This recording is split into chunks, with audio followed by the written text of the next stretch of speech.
The Indivisible Switch version launched. I played this at E3 last year. Or PAX. I think it was PAX. But anyway, it was good. The Switch version launched. And it surprised everybody, including the developers. So here we go. This is according to Silicon Era. The Indivisible Switch port has finally arrived, but it isn't as simple as an expected game appearing for everyone to enjoy. Rather, it's something seeped in mystery and intrigue. First, because 505 Games didn't mention anything about the launch ahead of it happening. That's the publisher, I think. Second, because apparently Lab Zero Games, the developer behind it, didn't know it was being released now either. It is on the eShop for $29.99, though there is a $23.99 discount, and it doesn't include some of the latest features, which is interesting to say because it's out. So what does latest features mean? Probably just software patches and stuff. Yeah, but how could they be the latest features if the game is out? I don't know. You know, that sounds like unreleased features. Lab Zero's surprise over the Indivisible Switch launch was voiced by Mike Zaymont, the Indivisible project lead and lead designer. Brought all of this up in an extensive Twitter thread, which is where I saw it, going over the version of the game. He noted that the eShop's art, I'm going to just read what he said. Yeah. Hey, that thing everyone wanted, Indivisible RPG, is out right now digitally for the Switch in North America. Feel like you missed the announcement? You're not alone. Our team found out because people on Twitter sent it to us. Sent us congratulations. I had no idea, but here it is. And there he is holding it up and going like, eh? And then he goes on to say, the Switch version of Indivisible itself is great. The porting group did seriously excellent work. Runs at a stable frame rate, even handheld. However, the old build that was apparently now released doesn't have co-op, New Game Plus, or anything else recent. I checked myself. No release date announced. No release date announcement. Yeah, no lead up PR at all. It's missing current features like co-op. The eShop art is the wrong image. The launch does not represent the quality standard of Lab Zero. It just doesn't. I'm sorry, it wasn't us, but hey, it's 20% off. So, like, co-op and New Game Plus, those are actually pretty substantial features. Yeah, and he says it runs at a stable frame rate, which is a little concerning because, like, that should be expected.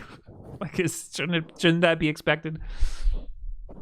So, like, is it completely stable? Is it gonna have weird problems? I don't know. It's just very bizarre that the game was released without anybody who made the game knowing it, and then that it's missing features like that. Yeah, and who published it? Zaymont also noted on Twitter that he found out all this by buying the game himself and does not yet know how this will impact the crowdfunding rewards. Also, in regards to the situation, he noted, I've been told to say nothing about a bunch of previous issues. I'm pretty sure I'll get told to take this down too. Okay, so that means that there are issues with this build. Right. He just can't say what they are. And I understand. Yeah. Well, no, because like you can say, hey, there's these problems, but we're working on it. Like developers do that all the time. Well, this is a very, extraordinary situation. Mm-hmm. So, somebody released this game early. Yeah, who though? It must have been someone at 505 Games. Or is it the Port House, who he says did fantastic work? I don't think it would be the Port House because the Port House really has no control over when it's released. It's just they made the game, and it's up to the publisher to actually publish it. Saying Port House is making me hungry. Porterhouse. But we learned from the whole Cooking Mama situation. That's right. It could be the developer. Yeah. You know what I mean? Like, so that could be the Port House. I don't know. I mean, 505 is like a big publisher. Yeah, they're You they're a know? known, reputable publisher. So it'd be really weird for them to do something like this. Yeah. I don't. So this is just this is another weird sort of like inside baseball like controversy that I never would have thought would happen. Like I would think that these are professionals making weird mistakes like that. Like how could you just publish something by mistake, without like triple checking that you want to do that? And also Nintendo should have somebody. There's got to be somebody on the button at Nintendo to be like, do we want to publish this? Well, I mean, Nintendo is literally just like, hey, do you want to publish this? And whoever was there said, yeah. Well, it's not like a freaking YouTube video where you can just hit go, There's like people at Nintendo. There's indie like managers and stuff. Well, I know. Here's a little inside the actor studio for you. Movies on like iTunes and Amazon and things like that, the release date, like when it's going to be released on those platforms, is like baked into the metadata of the movie. Mm-hmm. So like you send like an Excel or an XML spreadsheet of all the information that gets shown on the store page. One of the things is the release date for it, and based on that, the storefront will take that information, add it to their system, and it will make note of the intended release date and not set the game to release any earlier than that.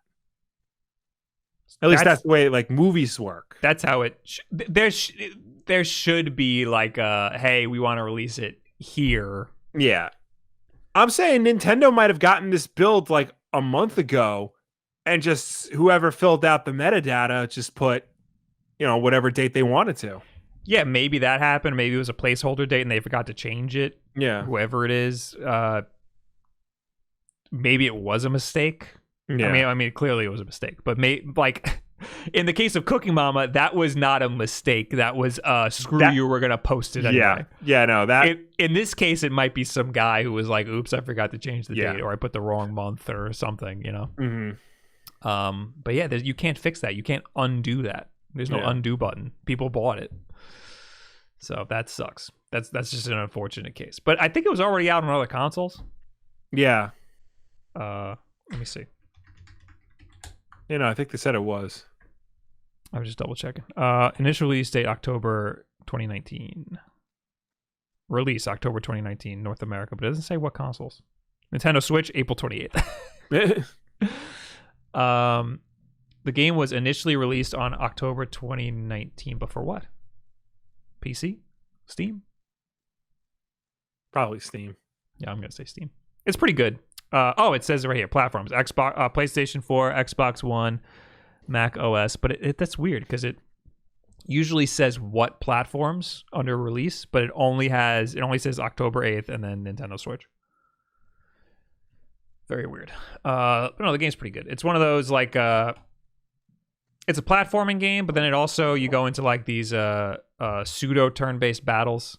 Mm-hmm. And you control the moves by hitting a certain button, one of the face buttons, or you control what character you use because you get up to 4 characters. Yeah, it's pretty cool. So check that out, or wait, but don't forget about it if you wanted to try it. If you wanted to play the game, buy it now because they probably need the support immediately so that they can then upload the fixes.